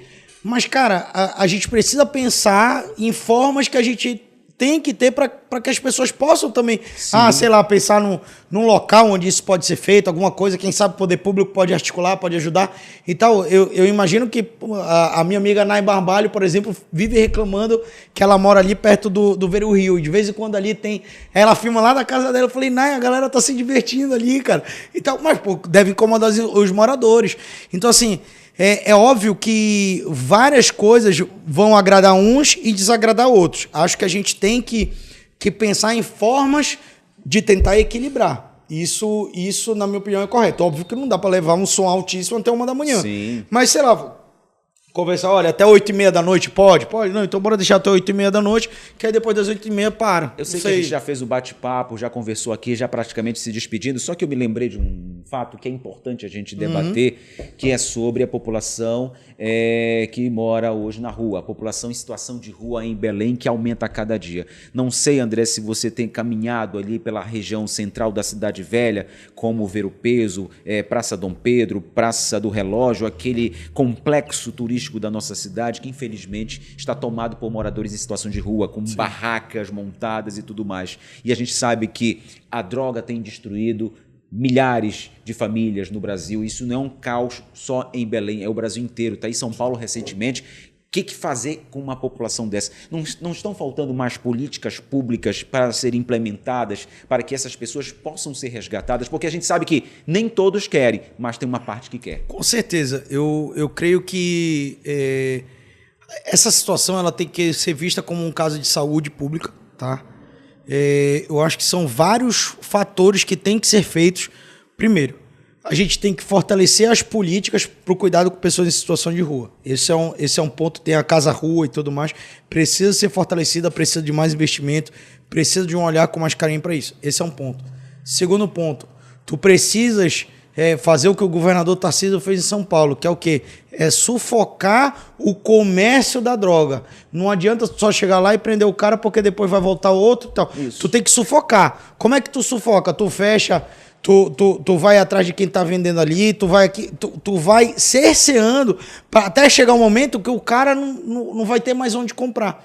Entendeu? E uma outra coisa que eu acho que é importante a gente discutir é o tanto de prédio abandonado que a gente tem em Belém que podia virar moradia. Podia nem que não seja moradia, mas como tem em Nova York. Nova York tem um prédio com abrigo que o cara pode pelo menos dormir lá, tomar um banho, fazer a higiene e tal, com tudo. Por que a gente não pode fazer isso? É claro, tem que ver viabilidade econômica, viabilidade jurídica, tudo mais. Mas eu acho que existem prédios, inclusive ali no Presidente Vargas, que estão abandonados, entendeu? Estão invadidos muitas vezes, mas que eu acho que falta a gente ter um olhar e juntar. Tu tens um prédio abandonado, tu tens gente em situação de rua.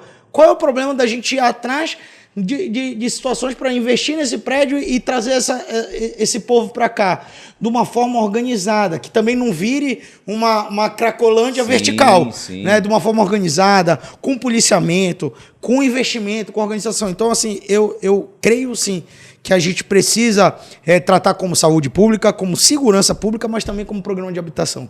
A gente precisa olhar para a habitação como um ponto nevrálgico nessa situação, porque se tu não solucionar o problema da habitação, tu não vai solucionar o resto. Entendeu? Porque o cara que tá na rua, tu vai tirar a droga do cara, mas tu vai deixar ele na rua, ele vai atrás da droga de novo, mano.